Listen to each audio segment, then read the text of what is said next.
5 p.m. They can darn sure use the money. Hi there. This is marine wildlife artist and conservationist Dr. Guy Harvey. Please listen to the Kelly Kelly Show every Monday starting at 5 p.m. They need to feel worthy. Caregivers find the support they need on Connecting Caregivers Radio with Linda Burhans, the gal who cares for the caregiver. Heard every Friday from 1 to 2 p.m., Linda and her caring and knowledgeable guests will bring you education, information, and resources, as well as a shoulder for caregivers. That's Connecting Caregivers Radio with Linda Burhans, the gal who cares for the caregiver, where you can find help and hope every Friday from 1 to 2 p.m. right here on the TAN Talk Radio Network. Ain't it good? You may be owed some money. After 911 and 411, call 541. That's 727-541-1741. Call Gulfstream Motorsports for a diminished value report. Due to my 28 years experience in the auto salvage business, I'm very good with wrecks. So if your car's been involved in a wreck, call me for a diminished value report. Call 727-541-1741. You may be owed some money for the lost value of your repaired vehicle. And visit us at GulfstreamMotorsports.com. This is the TAN Talk Radio Network.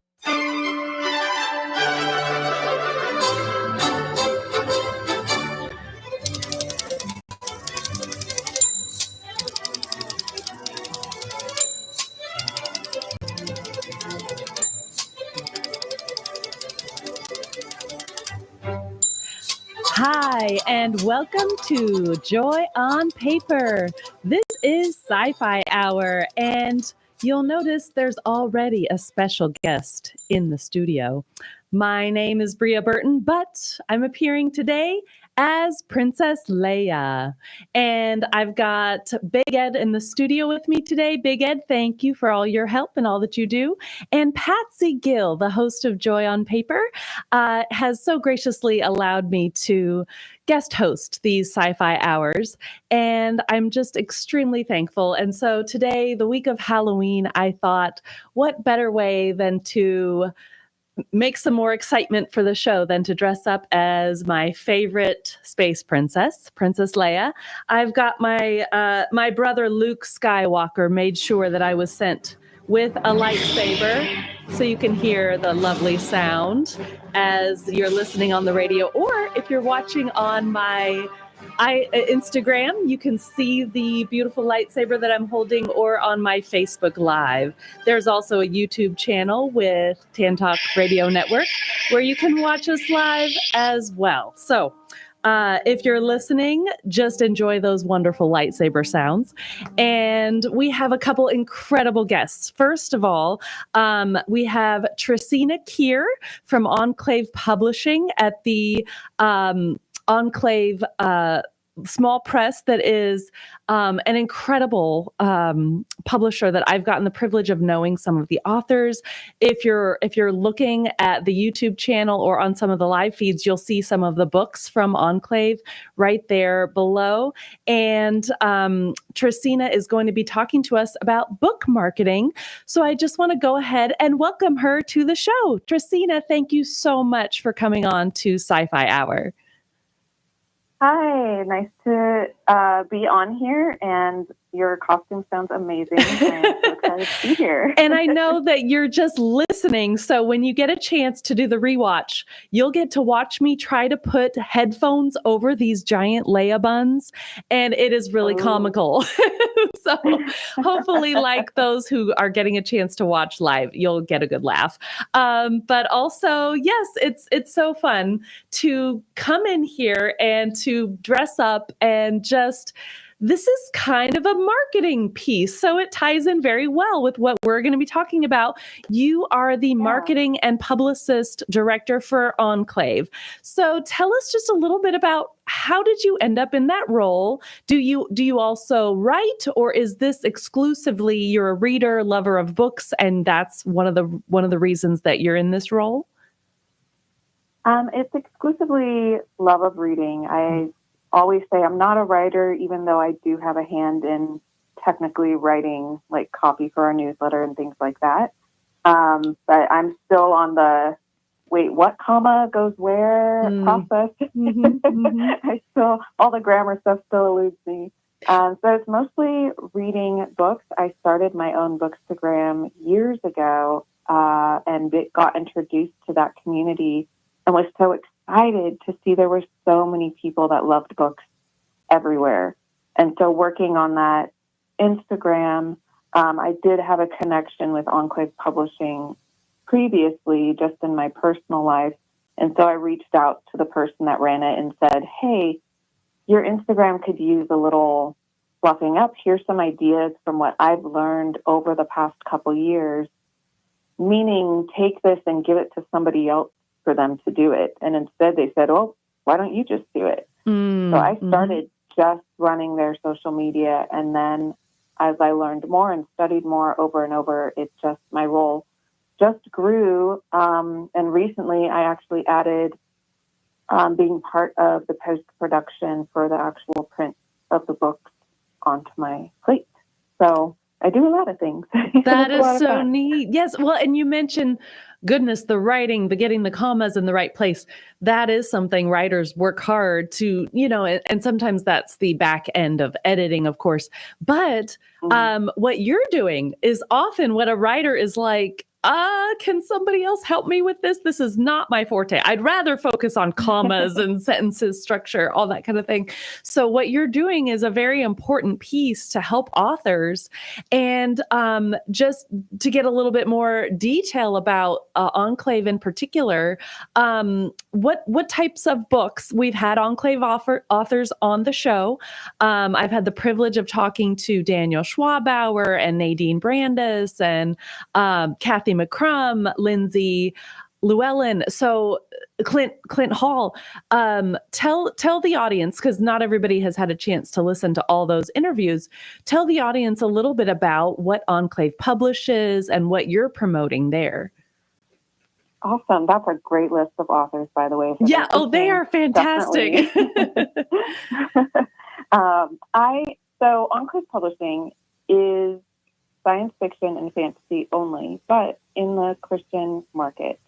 And so what that means is that there is more, we have over 100 books in the fantasy and science fiction realm, but what that means is it's written by authors who have faith. So that doesn't necessarily mean that Jesus is riding a motorcycle through the streets on your book. That could be cool, though. That could be a cool book.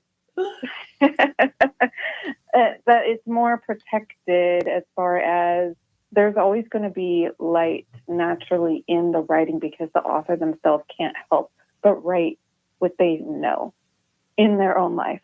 That every time there has been hardship or something, there has been faith and spirituality that has stepped in and guided them through that. And that's reflected in the characters, whether it's really obvious or not. And so some of our young adult books can easily cross over into the secular market, but they're protected in a certain way than necessarily a lot of the secular books currently.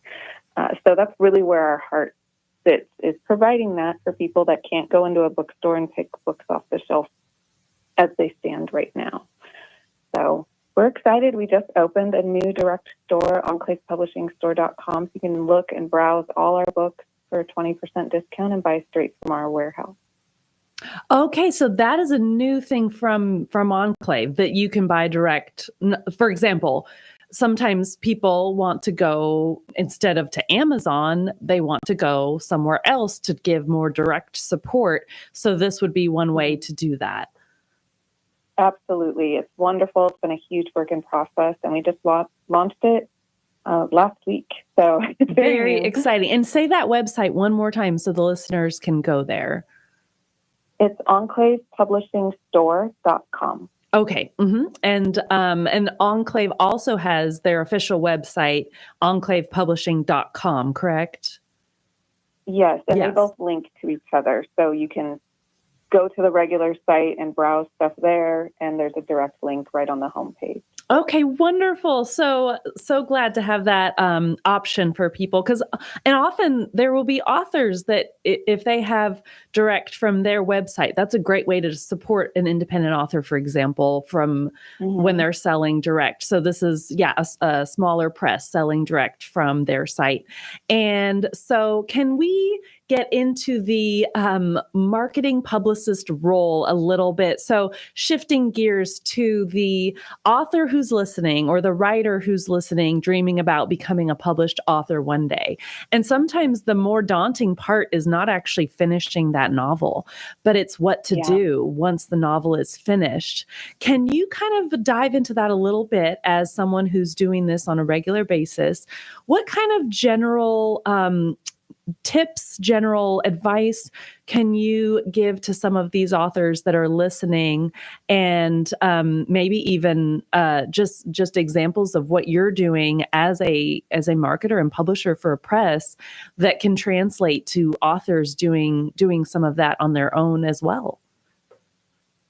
Absolutely. It is one of the hardest things, especially if you're trying to market a book one while you're writing book two. So my biggest advice is, first off, make sure you have some sort of community.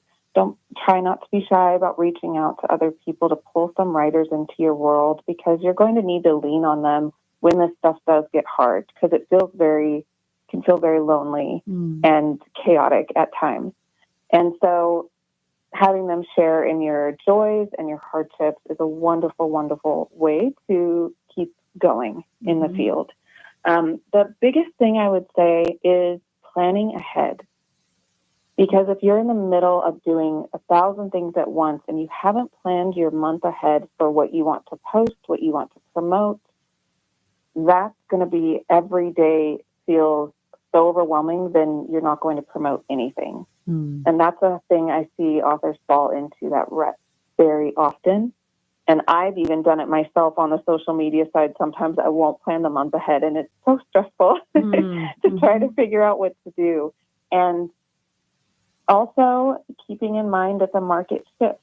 So being constantly aware of how are things doing, what is selling the most, how can I counteract that, how can I not necessarily be a part of it, but how do I make my book sound just as amazing, even if it's in a genre like maybe science fiction that not everybody is reading currently as much as romantic fantasy or something. So how do I make this sound just as cool, just as interesting to those people? And noticing the marketing trends. Right now, because of TikTok, everybody wants something in their hand immediately. And so I often find if you're promoting a book 9 months in advance or talking about it a year in advance, they get kind of bored and fed up because they want it right now and they're annoyed that it isn't right now. So I'm noticing now that the 3 months after release tends to be highly, highly important. And it's not that you don't do build up and you don't keep promoting your book, especially a few months into your release, but it's after. And it used to be that your book could release and you could kind of take a little breather, but now that's when the big, big push starts because it's available and people can buy it right now.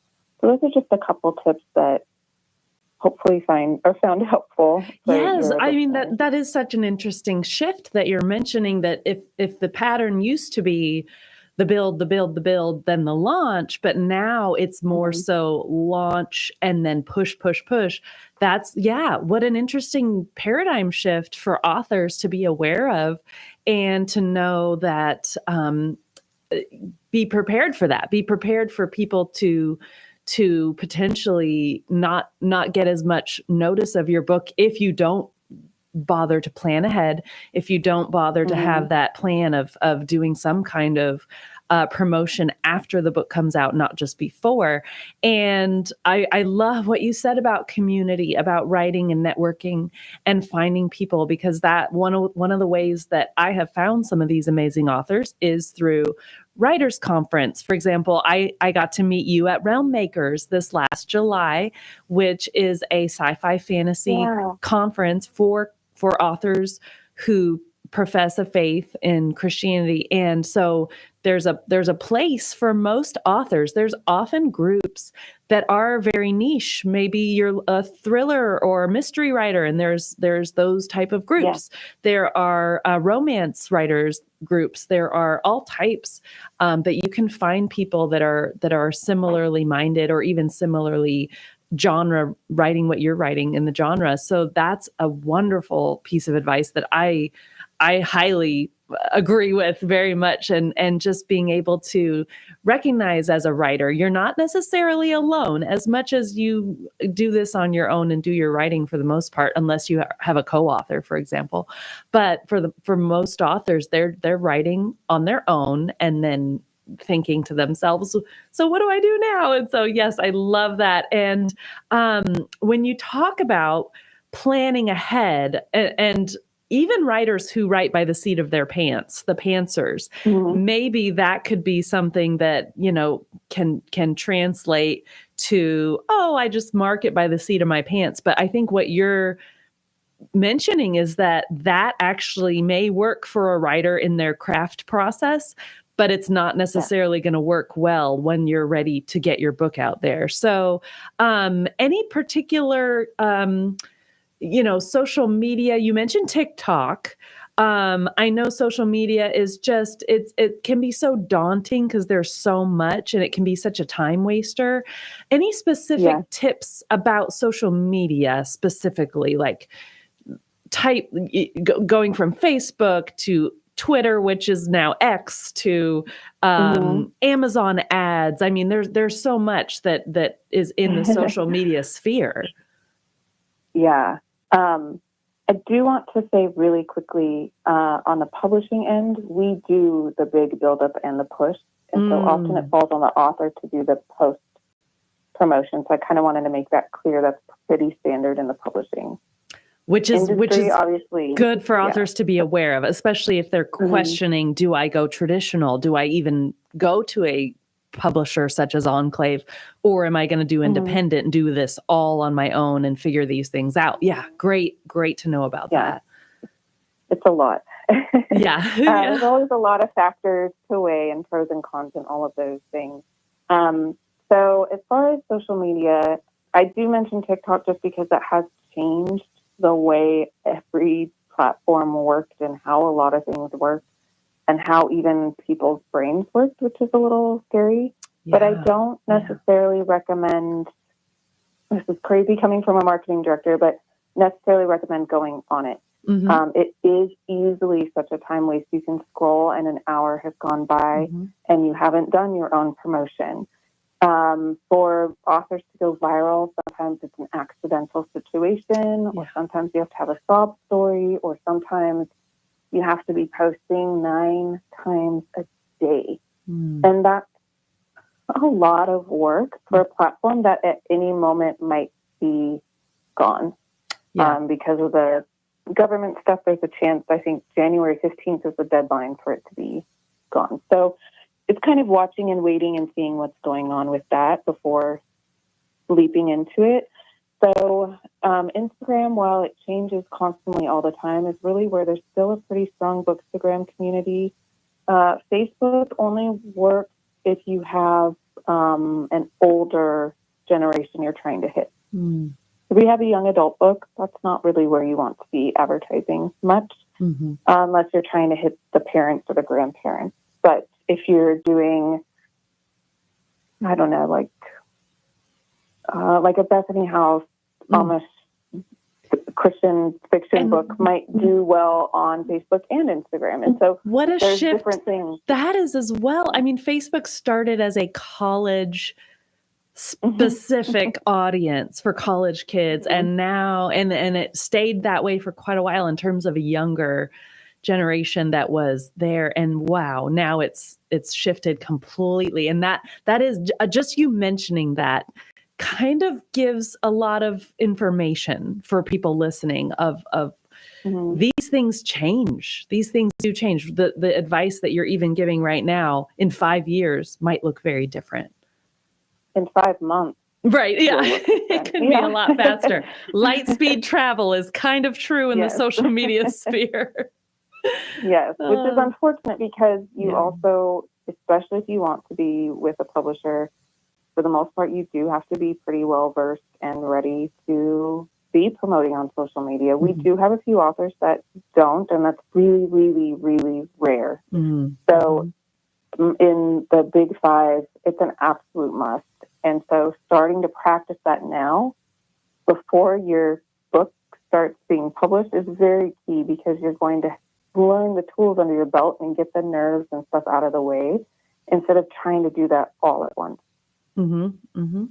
And so, okay, so as writers who are listening are kind of taking in everything you're saying, what would you say is some of the, I'm going to use myself as an example right now. I am on video dressed up as Princess Leia. It's a little bit gimmicky. I've even got a blaster, but you know, there's people might be sitting up and paying attention on my Instagram right now because there's something going on. So do you have any thoughts about, you know, should an author dress up like their sci-fi or fantasy character? Are those types of things valuable? What do you think about, just if you want to use the term gimmicky things? Are there times and places for that? There's times and places. I mean, that's a really fun idea, but not everybody is going to enjoy doing something like that. And I totally understand. Not every author enjoys even having their face on screen. So my big thing is always, I'm kind of rare like that. I don't mind. My big thing is, if you have a pet, that wins everyone over all the time. Show your cat, show your dog, have them with your book. If you have a rat, let it run around. I love People that. have fun with that. I always gets attention. I love that you said that, because that is so true. That is so true. I follow Veronica Roth because she actually came on to Sci-Fi Hour last year, the year before. And one of the things I really enjoy is she shows her dog quite a lot, and he is adorable. And so, I mean, and talk about somebody who is a big name author doing exactly what you just mentioned, but it obviously does work. And not to say that she's doing it just for clicks, but she obviously loves her dog. But yeah, that's what a great tip, because to your point, I do find that when I meet other authors and talk to other writers, so many are introverted. That just tends to be the norm. And so coming on here dressed up as Princess Leia is not something everybody's going to be comfortable doing, or dressing up like Luke Skywalker, or maybe Darth Vader because he has a mask. Maybe they would be comfortable doing that. So that's a wonderful tip. And any other thoughts and things that come to mind as we wrap up? Anything in particular? I know you mentioned the Enclave direct-to-store site. Anything in particular you want to promote for Enclave while we're wrapping up here? We just dropped a special edition box set for the first time ever of Nadine Brand's Out of Time series. And that is awesome. We're going to be pre-orders open on November 13th. They are extremely limited, one-time shot to get one. And it's a lot of fun, and that's through our direct store only. And we have tons of amazing books coming out right now and the beginning of next year. I'm so excited about everything. So I can't list it all because it's too many, but keep watch for us.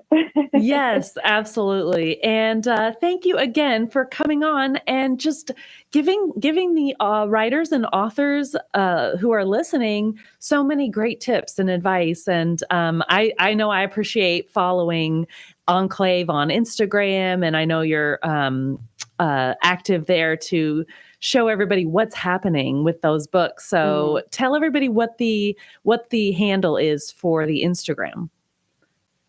It is just Enclave Publishing, so you can find us there.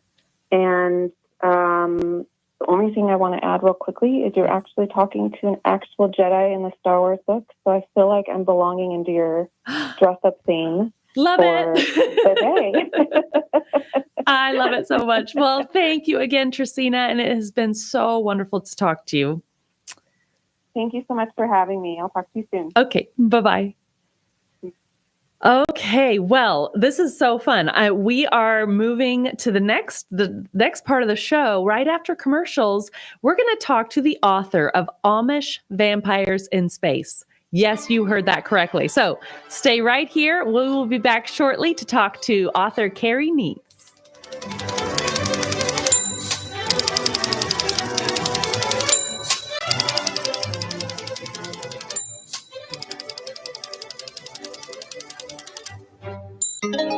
This is the Tan Talk Radio Network. Looking for inspiration? Looking for something that will intrigue you? Then this book is for you. Jim Lamb's poems start out as caterpillars, creepy, crawly, and raw. Then a miracle happens as they transform into colorful, bright, and conspicuous works of art. You can find Jim's new book of poetry, Hurting Butterflies, at Amazon.com. It's the perfect gift for the book lover in your life, even if it's you. Hurting Butterflies, the perfect holiday gift, available on Amazon. Get Hurting Butterflies. Do you dread being called on to speak at meetings or family functions?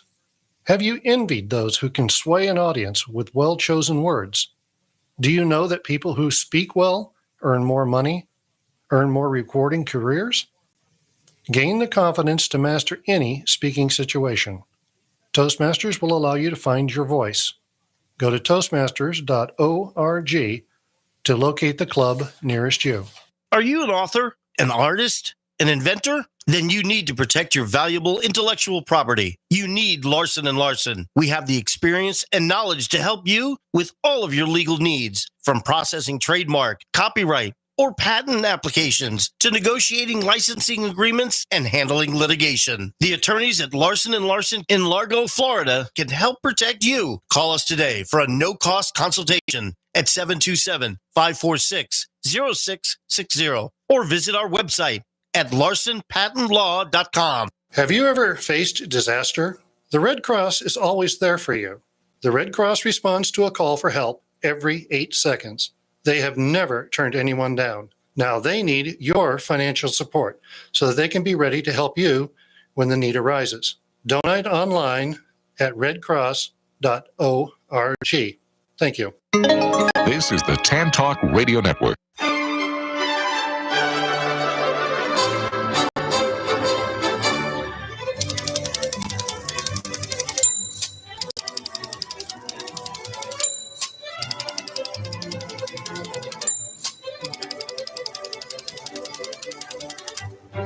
Hi, and welcome back to Sci-Fi Hour at Joy on Paper Radio. This is Bria Burton, but if you're watching live on the YouTube channel or on my Instagram or Facebook feed, you'll notice that I am dressed up as Princess Leia. I've even got my brother Luke Skywalker loan me a lightsaber.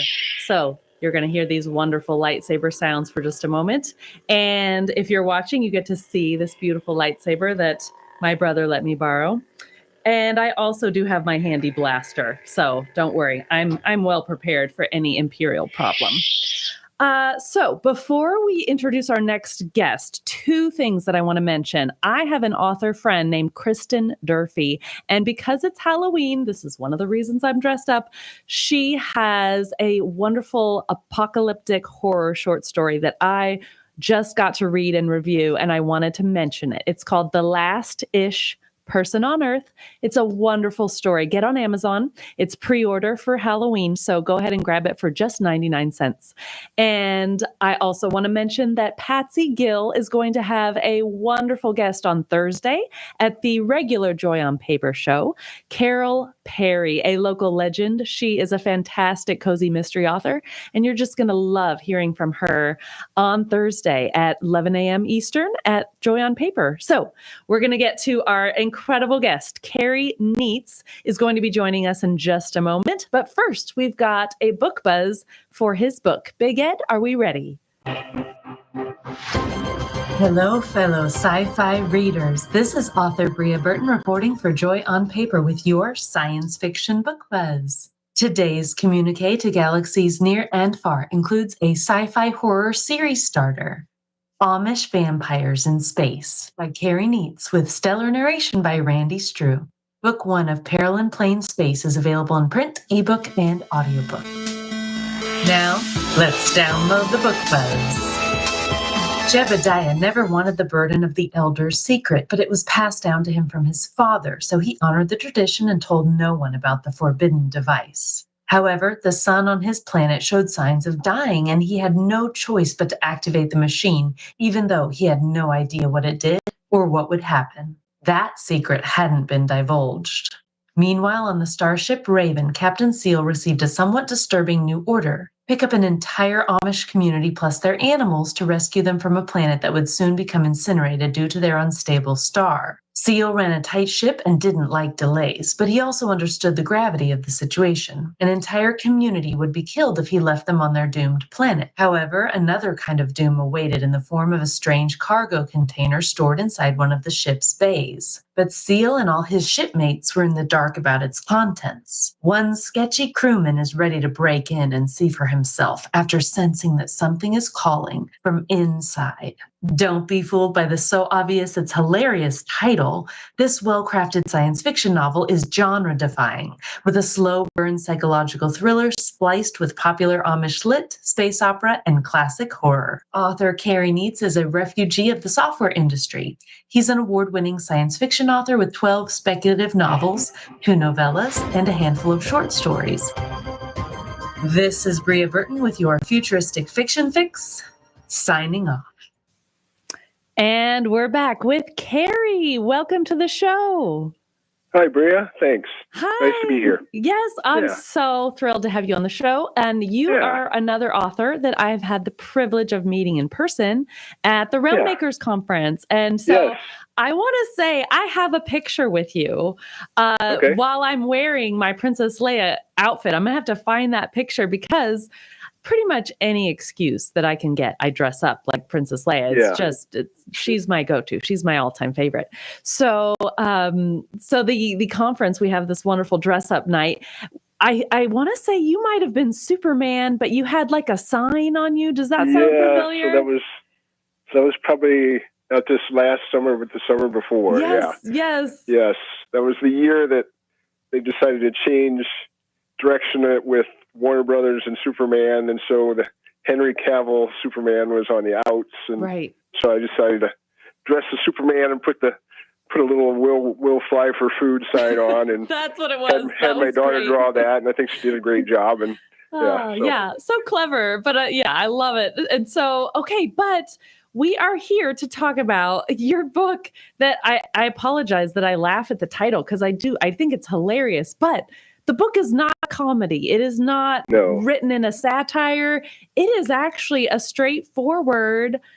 There's thriller elements. There's mystery. There's horror. There's Amish. There's space opera. I mean, it is this incredibly beautiful mashup, and I had so much fun reading it. So let's go all the way back. Let's talk a little bit about you as a writer and what even started you writing. And this was not your first book, right? No. So you were writing before that, and you have other books that have come out since. So what got you interested in writing in the first place? I had wanted to write my whole life, really. You know, I avid reader when I was a kid, always coming up with little story ideas that never actually turned into anything, but, you know, are probably cluttering up my parents' attic at this point. But, I just always wanted to be a storyteller, always enjoyed science fiction especially. And but my first, I guess, published book was a nonfiction title called Foxtails. Out of college, I studied computer science out of college. I worked for a small software company out of school, and it was a very interesting experience, very small company, very driven though.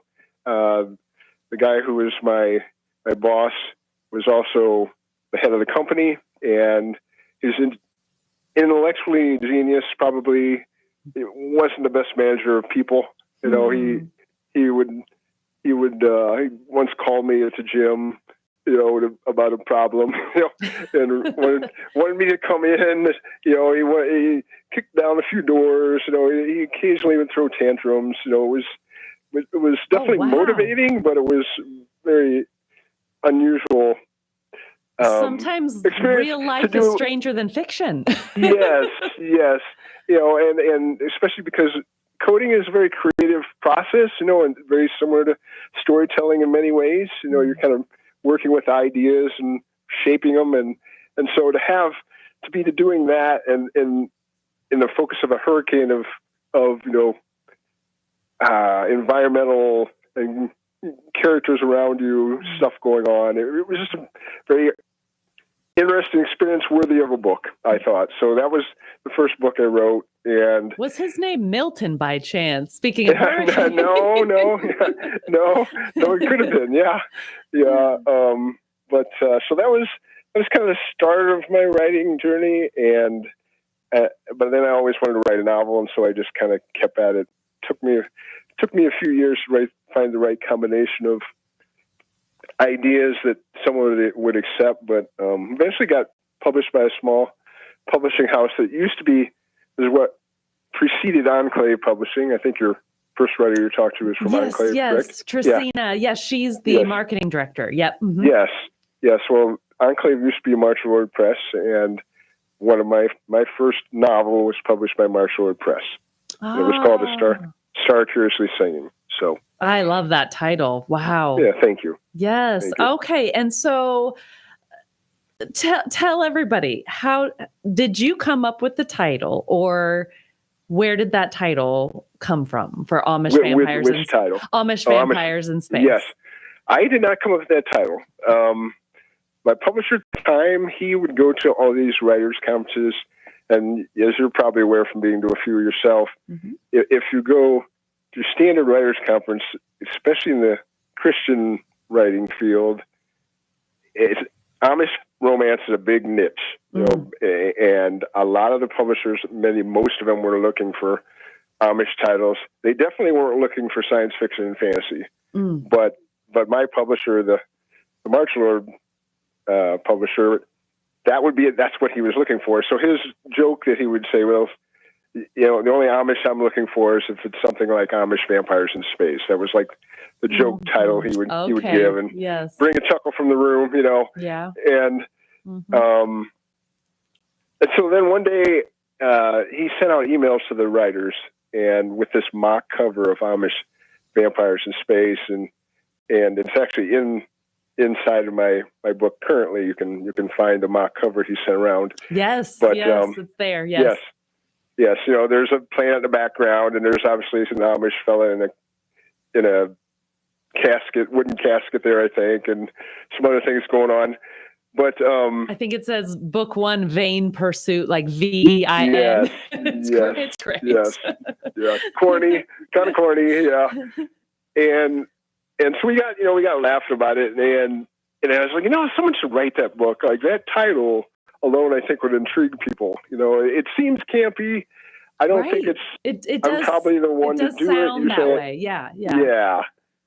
And I don't write camp really. I'm kind of a straight, hard sci-fi guy. Yeah. But I still thought, you know, the title alone would intrigue people, you know, if it could be done.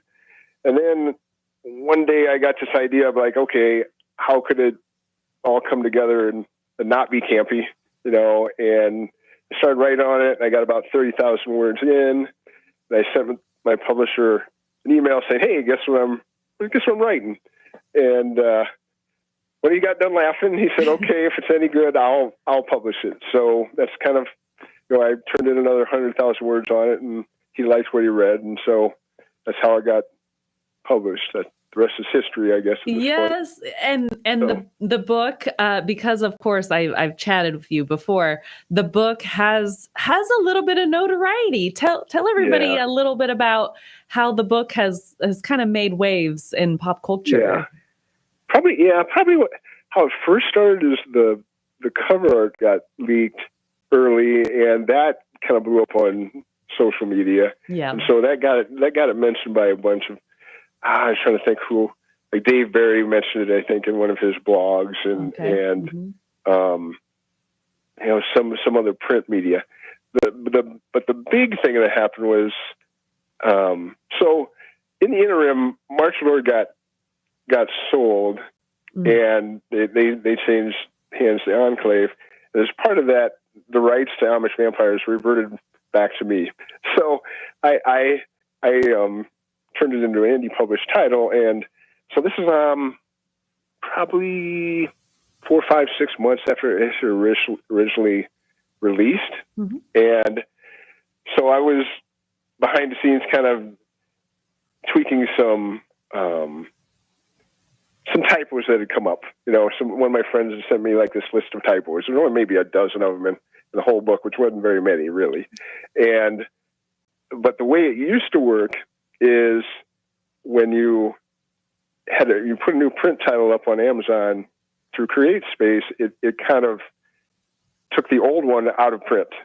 So for a couple days, the book was actually out of print while I was trying to update the interior of the book. Mm-hmm. And I finally got that to work. It was like on a Tuesday, I remember. It was like Tuesday morning. Finally got it to clear. I was like, okay, everything's back. It's safe. It's available now. The next morning I wake up and I get this message on Facebook that says, how is it to be on the Tonight Show last night? What was that like? And I was like, what are they talking about? And then I searched and I was like, sure enough, Jimmy Fallon had mentioned Amish vampires in space the night before on the Tonight Show.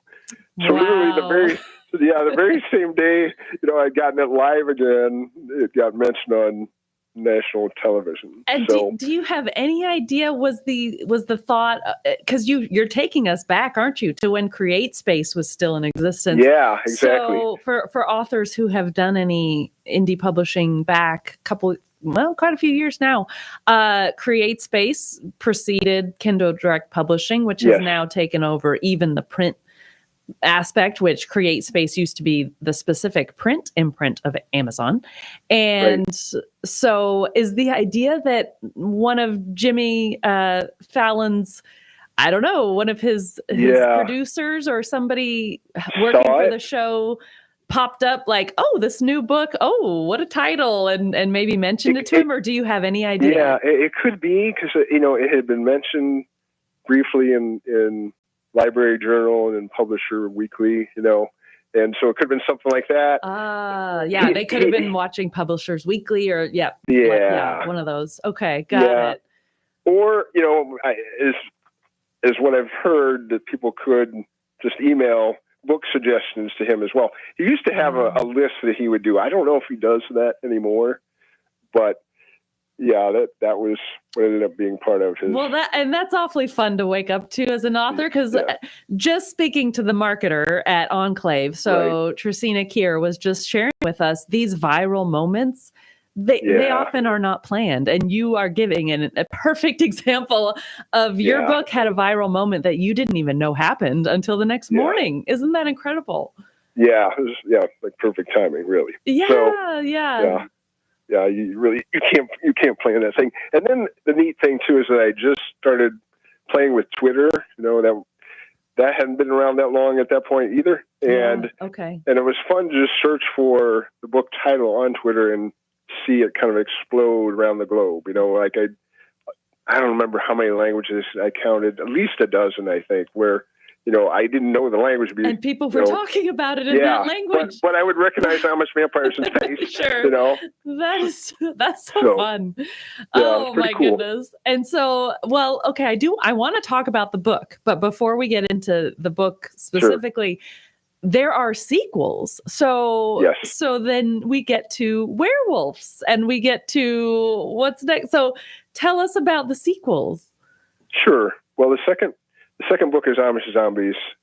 The zombie one is the second one. Okay. Yes. Okay. Yes, correct. So I just liked the characters that were, the survivors from the first book so much that I was like, okay, what would happen to them next, or what would be interesting for them to go through? And it's like, oh, of course, zombies, and of course, yeah. And so natural progression. Kind of ran from there and sort of followed their stories, and I'm quite pleased with how it worked out. It added kind of a whole new element to why the vampires existed from the first one, So well, and then the third kind of expands on that. So that's the werewolves. Okay. Right. Okay. Right.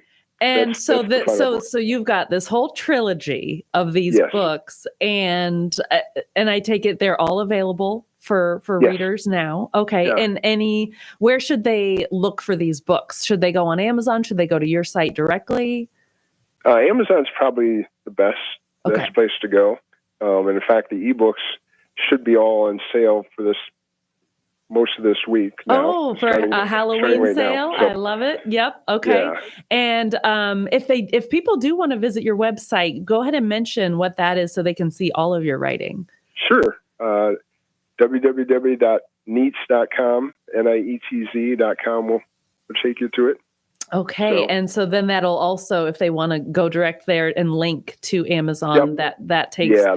Okay. So I have a book list there. Okay. So let's talk these last 5 or 7 minutes. Let's talk a little bit about the book itself. So sure. I personally, I enjoy horror, and sometimes that sounds a little strange because it sounds right. It comes very loaded. The word horror comes loaded. People often think of like the Saw movies or something very graphic and slasher stuff, gory. Yeah. And this book is not slasher. This book is not that kind of horror. It's more psychological. Yes, there is a little bit of blood, but again, it's on the page. You're reading it. You're not actually visualizing it, but it's not, I would not call it gratuitous at all. It's not graphic.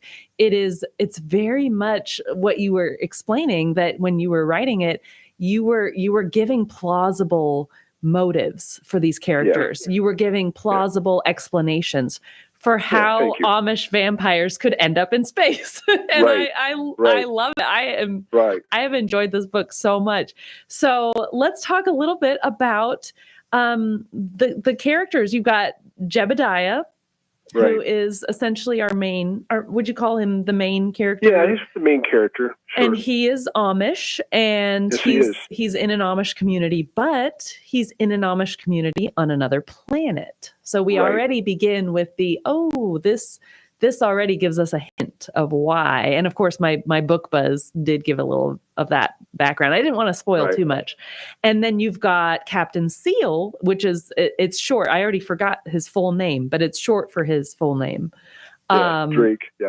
Seal Drake. And so Captain Seal is on the Raven spaceship, and he's a very driven, schedule-oriented guy. And so you get Jebediah, who's this guy with a secret in an Amish community, and he's kind of tormented by this secret that he may or may not have to do something about. And then you've got Captain Seal, and then he's got his crew. There's a couple characters who are a little sketchy up on the spaceship, and there's cargo coming in with unknown contents. And so it's just this wonderful setup. So can you talk a little bit about these characters and how you were creating them in the midst of just starting from a title? Just starting from the title. Well, I mean, the setting, I thought it would be interesting, if we're projecting the future here, sci-fi is kind of where I live, that if we're terraforming planets someday, say, that Amish folks would be kind of the perfect people to be the first ones in, so to speak, because they don't require a lot of technology. They know how to work the land. You have some trees and some livestock. They're good to go. I hope Elon Musk is listening as he's planning all these Mars missions. He needs to talk to the Amish. Okay, yeah. Right, exactly. Like if you have a planet that's as Earth-like as you can possibly make it, then the Amish might be great people, and it kind of fits with the culture as well, because historically they've always been kind of immigrants. They've immigrated to wherever they were not being oppressed, and so that's what brought them to America. That's kind of what brought them across to America. And so I thought that would be an interesting, we'll just carry that out into space, so I thought that would work as a setup. And then it's like, well, of course, but they wouldn't be the only people. There would be more advanced folks who are actually flying spaceships around. And this is a question I get a lot, like, how would the Amish get into space, right? Well, the reality of that is, in working Amish communities, they are just fine with being driven places in vans or trucks or whatever, as long as they're not doing the driving. Their ordering allows that. It's fine for the Englishers to do that, and it's fine for them to ride with Englishers to do that. And you incorporate a lot of the Amish tradition, a lot, like in the book itself. I learned a lot about the Amish and how they live their lives. Yeah, based on their tradition and their rules, and I did some studying, and I wanted it to be as authentic as I could, and I feel that makes it more believable, and the tension, I think it creates is cool too, because we've got these people that practice non-aggression, well, they wouldn't call themselves pacifists, but that's essentially what they are, and now they're going to encounter creatures that aren't that at all. They're like the exact opposite of that. So like that was the main tension for me. And it's like, that's the theme I kind of want to explore. And at what point do how far do you take that? Is self-defense allowed? Absolutely. And the great questions to ask to have a story kind of explain it in this way, because what happens when the Amish encounter vampires in space? Right. And they're just along for a ride. And so and I love there's a character in the book who is just, not a great person. And there is a goat. And the goat, I don't know why. The goat is probably the one thing that did make me laugh, but not in a like, it's not in a corny way. It's just like, oh, this goat. Oh my goodness. And I actually really enjoyed the goat. It's a fun character in and of itself. And so, and you did a clever thing with bringing the Amish and their animals. I mean, that's why there's even a goat on the spaceship. It's actually from the Amish community. They're trying to transport as many of the animals with them to a new planet. And so this goat character is there. And then, there are also that psychological element that I mentioned, just the psychological thriller piece. I think some of the ways that you draw the reader in is just asking these really poignant questions through your craft, through the storytelling. And so, anything else you want to mention about the book as the process of writing it, or just anything you particularly liked about the book? I think you summed it there really well. Okay. It definitely, it's on the order of kind of the original Alien, where most of the stuff is happening in your mind and not on the screen, which makes it more interesting, I think, to me. Yes, I agree with that. And the element of animals I thought was interesting too, because that's not something you usually see, right? Like when it's a vampire movie, it's usually the humans that are vampires alone. Well, why would that have to be?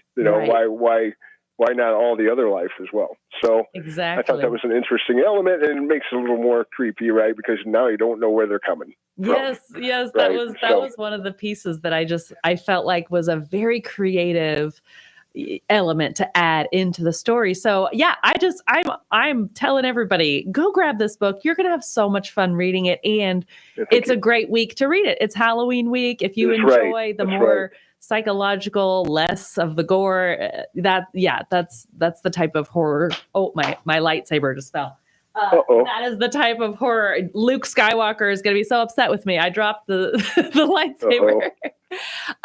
So, Carrie, thank you so much for coming on the show, and I hope I can have you back in the future. I know you're still writing. Do you have any future projects that you want to mention? Well, I'm in the middle of writing a sequel, which might end up being 2 books here at this point, because it's going a little longer than I expected to another series that I started before that starts with the book Frayed. That book won the Book of the Year award at Realm Makers a few years back, and there's a sequel to it called Fraught.